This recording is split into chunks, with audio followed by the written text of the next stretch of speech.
gas pressure and volume. So when gas particles have more volume,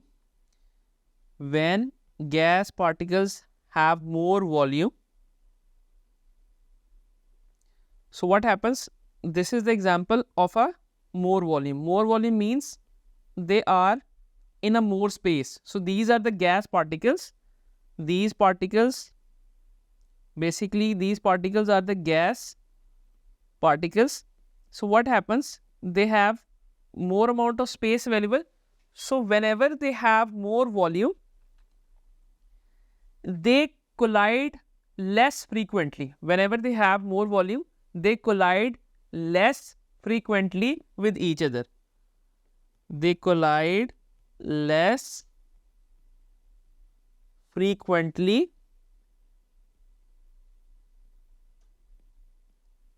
with each other and by the walls of the container. Therefore, less pressure is exerted.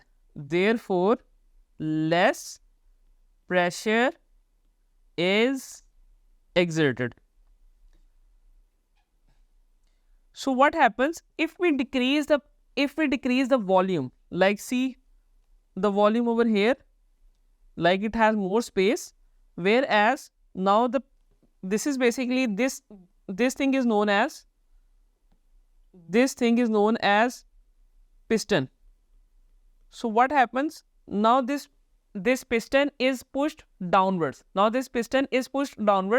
To decrease the volume, like this over here. So when this piston is pushed downwards to decrease the volume, so if we decrease the volume,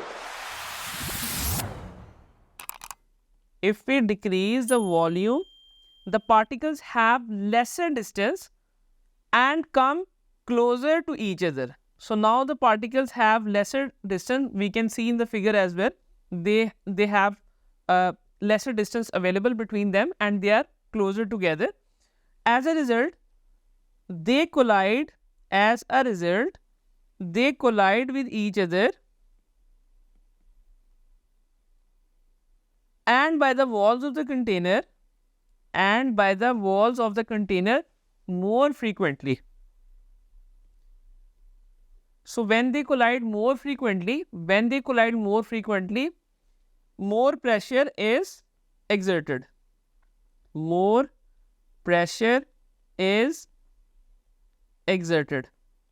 what happens? We have decreased the volume. So when we decrease the volume, particles come closer together, and when they come closer together, they collide with each other more frequently. So when they collide with each other and by the walls of the container more frequently, more pressure is exerted. Alright, so from this thing we can conclude that pressure is inversely proportional to the volume. It means when there is more volume, we have lesser pressure. So more volume means lesser pressure, less volume means more pressure. And this assumption, like this law, is valid for a fixed mass of gas which is held at a constant temperature. Alright, so whenever we eliminate proportionality sign, we put is equals to K. Instead of proportionality sign. Alright, so it is 1 over V over here. 1 over V. So what happens now? K is outside the brackets. And when a number is outside the bracket, it always multiplies with the numerator. So it would be K over V. P is equals to K over V. So to find K, so definitely this number will be cross multiplied over here. So it would be P into V. So P into V, which is pressure, P is pressure measured in pascals, pressures measured in pascals. So Pascal is the SI unit for the pressure, and V is the volume which is measured in, V represents volume which is measured in meter cube. So if we multiply pressure and volume, we will get this constant K. Constant means like it will give us the constant value, like it will give us a specific number. Alright. Okay. So further,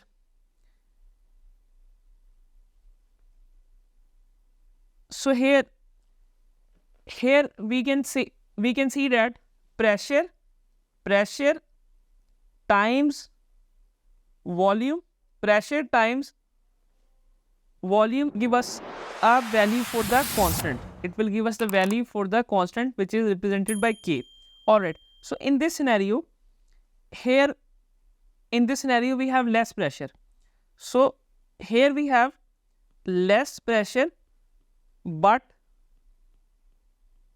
here we have less pressure but we have more volume. Less pressure and more volume. So what happens when we push the piston downwards and decrease the volume? When we push the piston downwards and decrease the volume, so what happens? Now in the other scenario, volume is decreased, but the pressure increases. So it will give us the same value for the K. It will give us the same value for the constant which is K. So what happens? So we got a formula which is P1, like this is a very important formula, P1 times V1 is equals to P2 times V2, where P1 is basically initial pressure. P1 represents initial pressure, which is the pressure of the like initial container, like pressure of the initial scenario. So P1 is the initial pressure and V1 is the initial volume. Likewise, if we decrease the volume, so that becomes now the final volume. So this is final volume and this is the final pressure. Alright. So P1 represents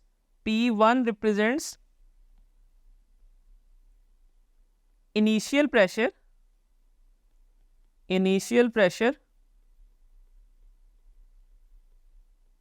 V1 represents initial volume,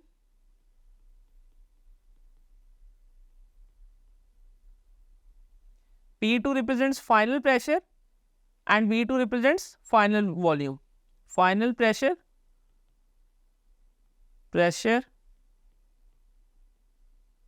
and V2 represents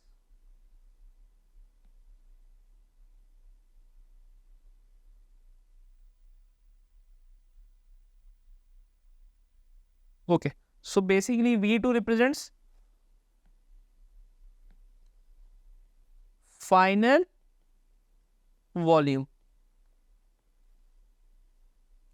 So instead of K, we have replaced P2 V2 because that will give us the same value for the K.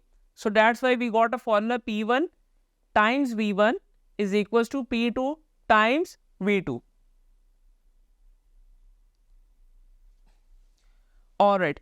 So what happens when the molecules collide with the walls of the container? So what happens? The pressure which is produced, the pressure produces a net force. What happens? The pressure produces a net force at right angles. The pressure produces a net force at right angles. So right angle mean 90-degree angle to the wall of the gas container or any other surface. Alright. So see this molecule, this hits at this place. So what happens? The pressure which it produces, it creates a net force. The pressure which it produces by the collision, it creates a net force which is at right angle, like this